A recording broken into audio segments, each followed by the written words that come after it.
Dr. Dula sat down with us today on Spotlight ETSU. With a powerful story of how one can turn their life around, Dr. Dula continues to be an influential professor on our campus. On today's episode, we talk about his past, the help and support of his family. Join us, because we're turning on the spotlight. We're here today with Chris Dula, professor of psychology here at the university. Chris, thanks for joining us. It's a pleasure to have you here. Thanks for having me. So first off, I want to ask you, where are you from? A little bit about yourself. Yeah, I'm from Charlotte, North Carolina, so 47 years old, I think. So I lived there 28 years and moved to Boone to get a master's degree at Appalachian State, moved to Christiansburg to get a doctorate at Virginia Tech, and then went over to Memphis and did a one-year postdoc there, and I've been here since 2004. Okay, so what is a postdoc then? Postdoc fellowship is basically a transitional position after you get your doctorate before you start a full career. So it's, from my experience, it was a research fellowship. Okay. So I went down there and worked with Dr. Bill Dwyer on some research. Okay, very cool. So you're from the area then. This is your home. Yeah, right at home. Yeah. I've been here for a while, and then my ex-wife and mother of my children was from here. So I've been coming into this area for longer than I've lived here. So I do feel very much at home. Even just the whole southeast region, yeah, Carolinas. I've been around the southeast. Yeah. Yes. All right. So then I want to ask you. You have an interesting story about coming into academia later than what a lot of people consider normal. Not directly from high school. And I was wondering if you could tell us a little bit about that. Oh yeah, I was a juvenile delinquent in high school. I was a ne'er-do-well. Rock music was my thing. I got into a lot of trouble. Barely graduated high school. Played music with friends of mine, and to make ends meet, I wound up working for a guy I lived next door to in flooring industry for a while. So learning how to install flooring, and that's how I made my money. I didn't look like anybody you would hire typically with long hair and not much attention to aesthetics in clothing.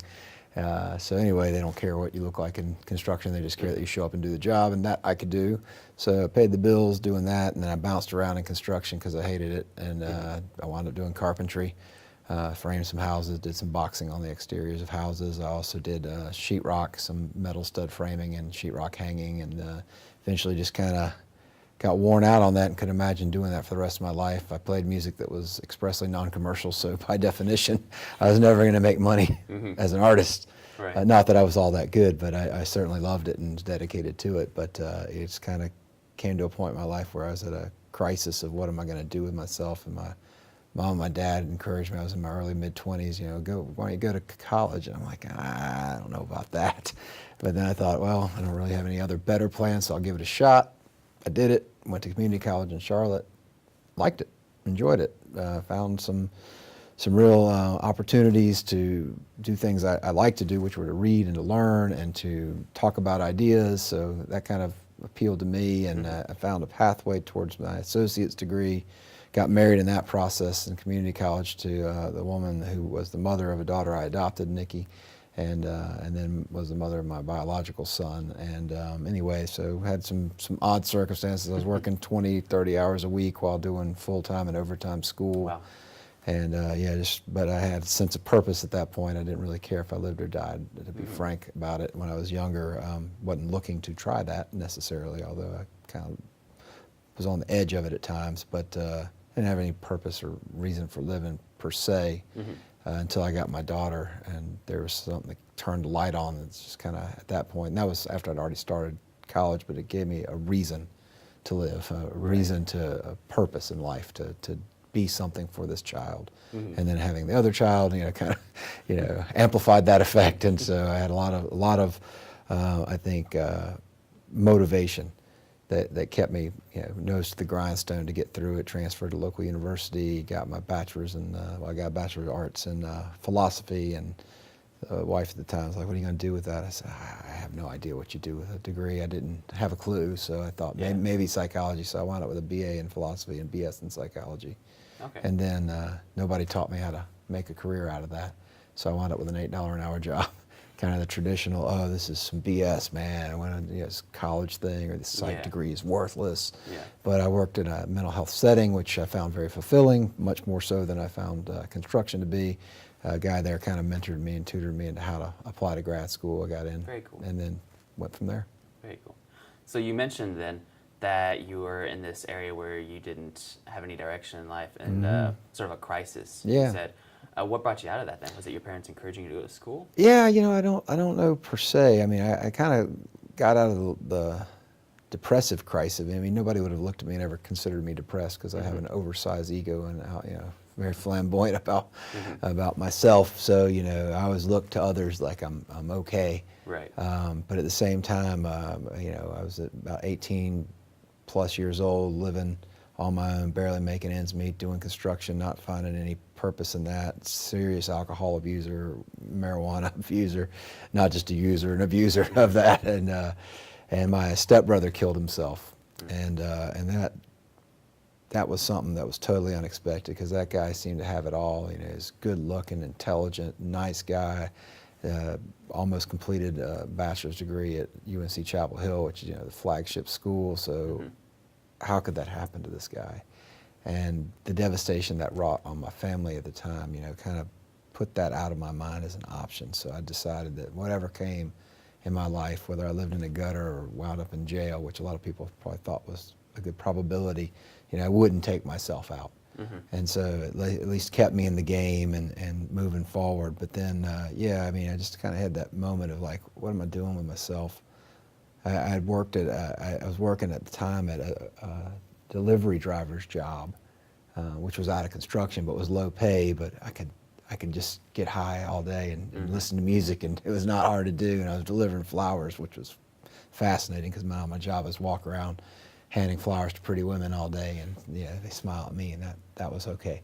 But I got into just a tiny scuff of I wouldn't even call it a fender bender. I barely touched this person's car, pulled that little decorative strip off the side of it, didn't dent it, didn't scratch it. You could have glued it back on, and they insisted that I give them my insurance information from the company. And I'm like, oh, please, let me just give you $50 or something, because I knew that if I gave them the insurance information, which they insisted upon, and which I did, the inevitable thing would be that they'd find out I was not qualified to be a delivery driving because I had a horrendous driving record. So I went in and told the guy, and he's like, oh, that's what we got insurance for, don't worry about it. I'm like, it's going to be more substantial than that.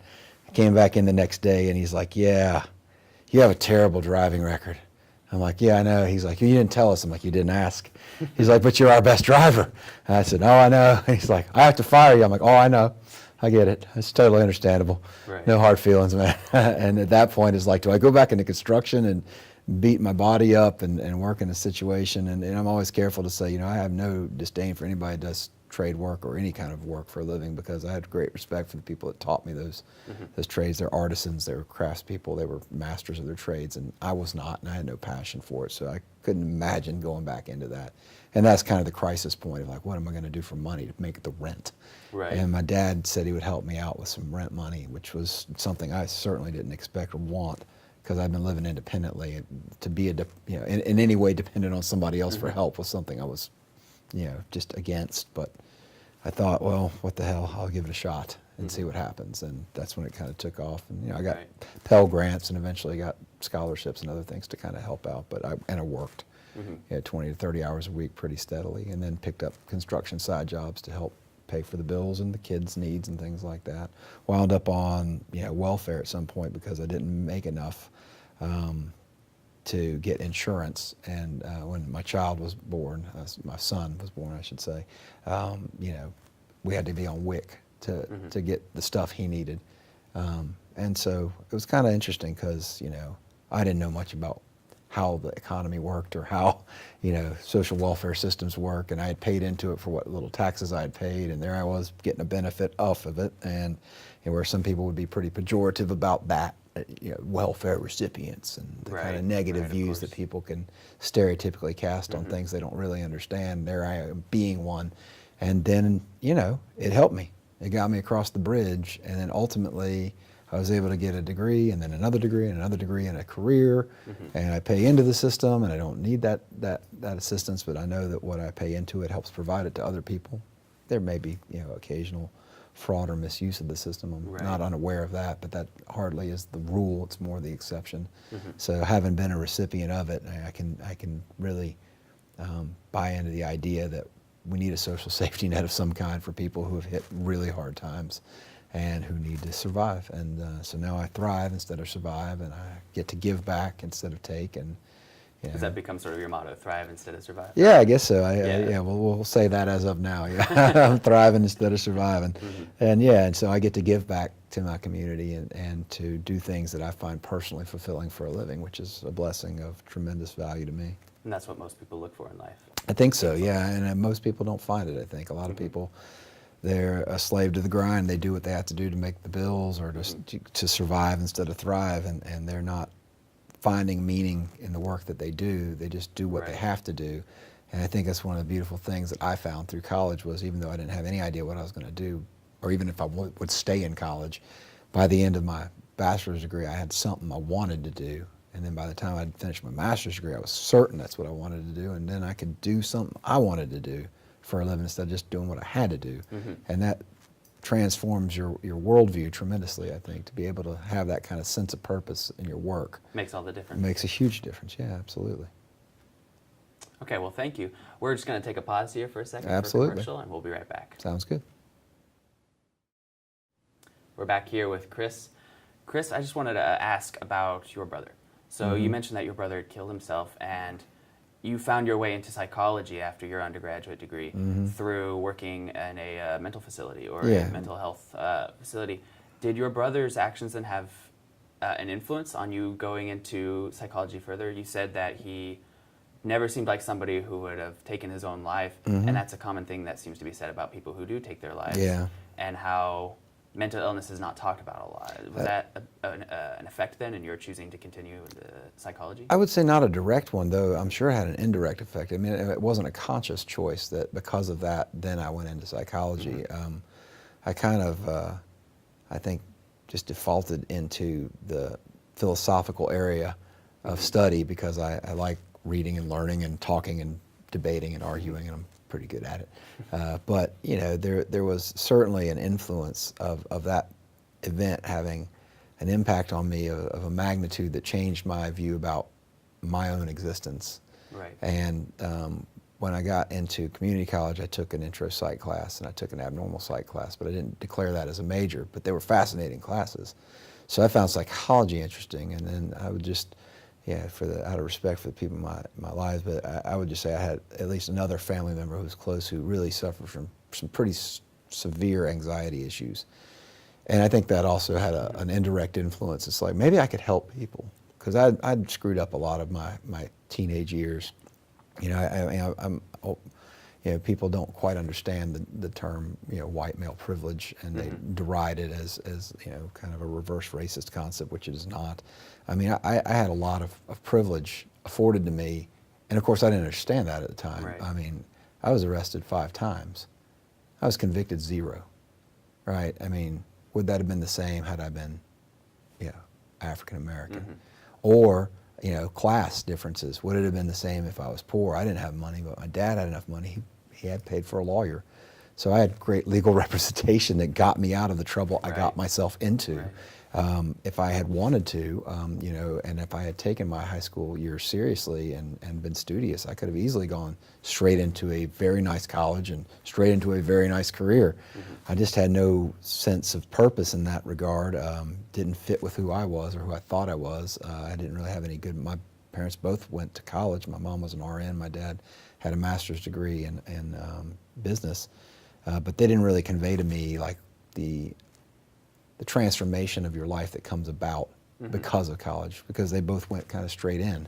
Right. Their parents were not college educated people, but had valued that their kids would go to college, and so they didn't really question that they would go. They did. They got educated. For me, there wasn't a really good rationale for it. I hated school.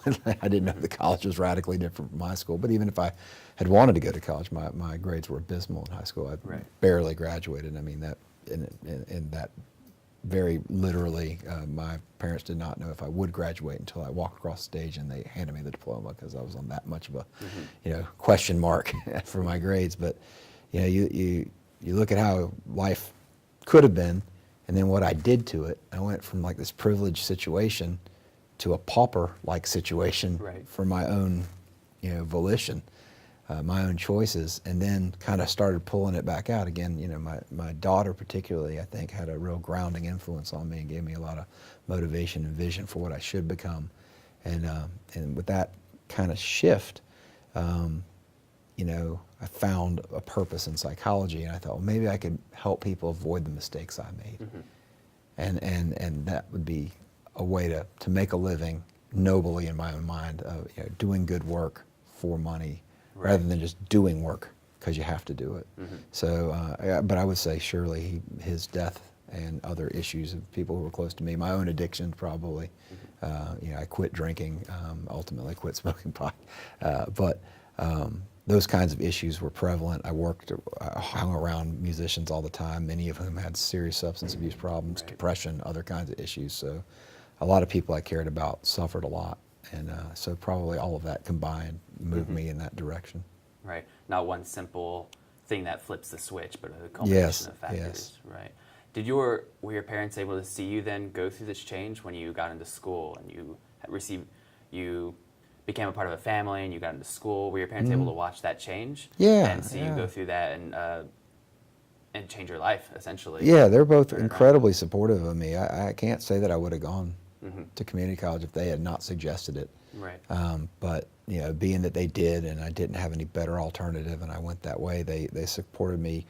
You know, my dad supported me a decent bit financially, but I also did what I could to contribute to that myself, because I really didn't like the idea of being dependent on anybody. But I have to acknowledge that he did support me, and that I was very appreciative in the end, and have a different view of that. If I had the money and could help my own kids, would I not? Or if I could help my grandkids, would I not? So why would I reject that kind of help? It made no sense, because it was in effect helping my children if I allowed him to help me. Right. And so, you know, in that sense, he was financially but also morally supportive. Both of them were very loving to me growing up. They divorced really early in my life. Both of them remarried. Both of them divorced again. Both of them are now remarried to people they've been married to for a couple of decades plus. But yeah, the whole transition of my life, they witnessed and encouraged and applauded, and I think I can say I made them proud, which was not something I was doing at that point that I started college. Does that pride, in the context now that you've gone through school and you've changed and you've completely done a 180 in your life, does that pride give you a different context in which you see your own children?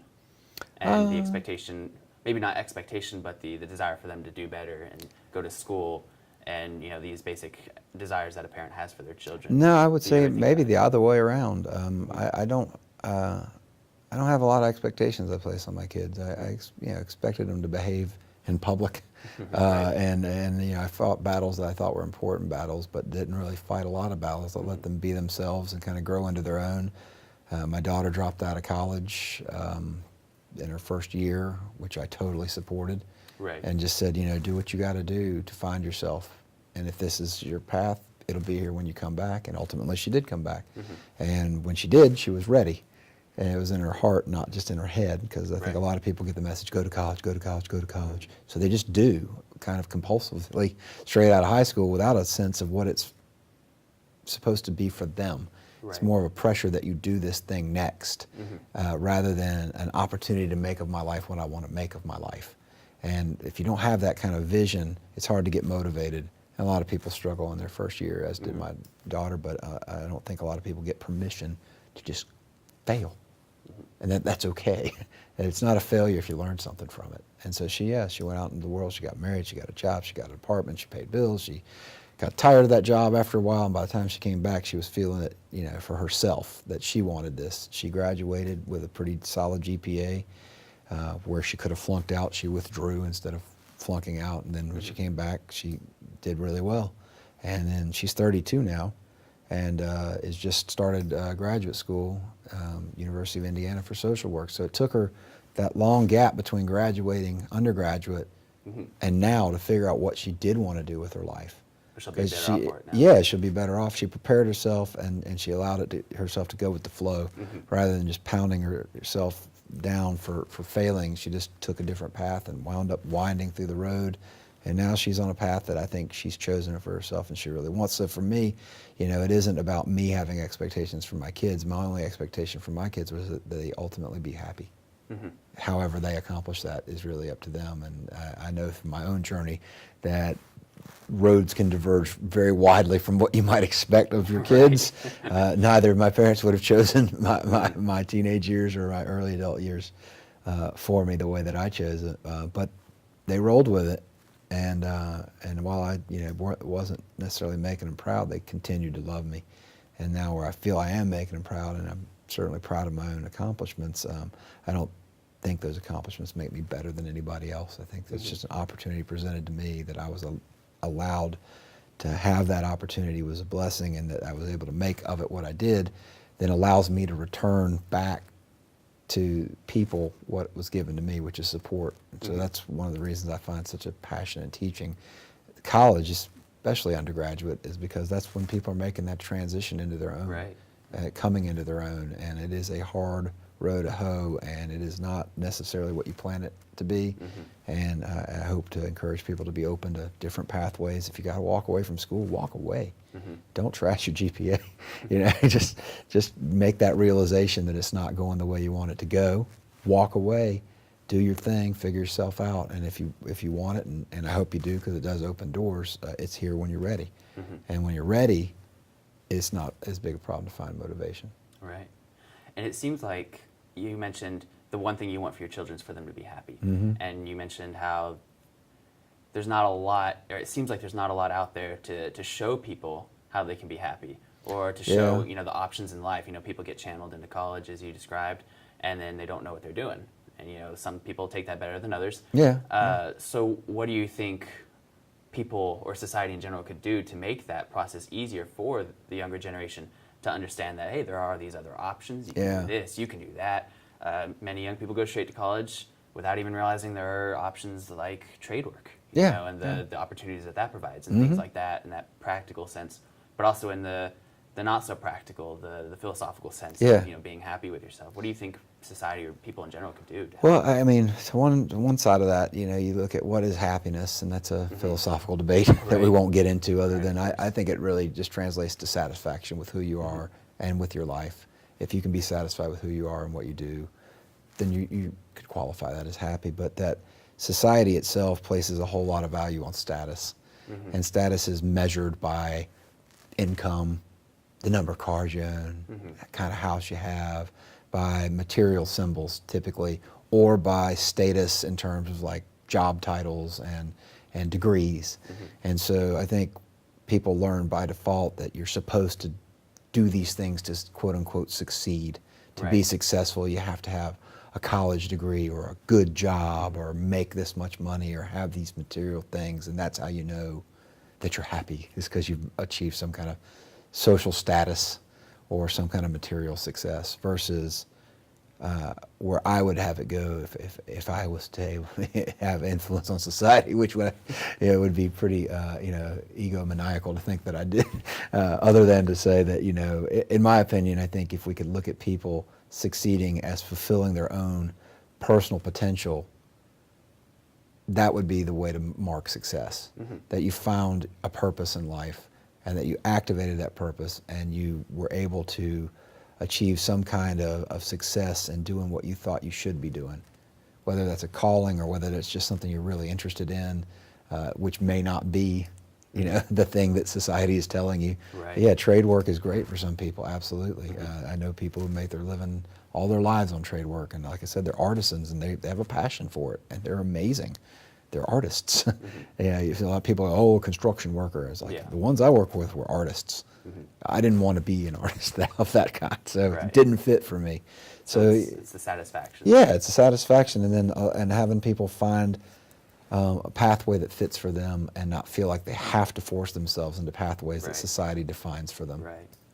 All right, Will, Chris, I appreciate you coming on the show with us today. It's been a pleasure to have you here. Thank you for having me again. Always interesting to talk to you. Yeah, awesome, man. Thanks.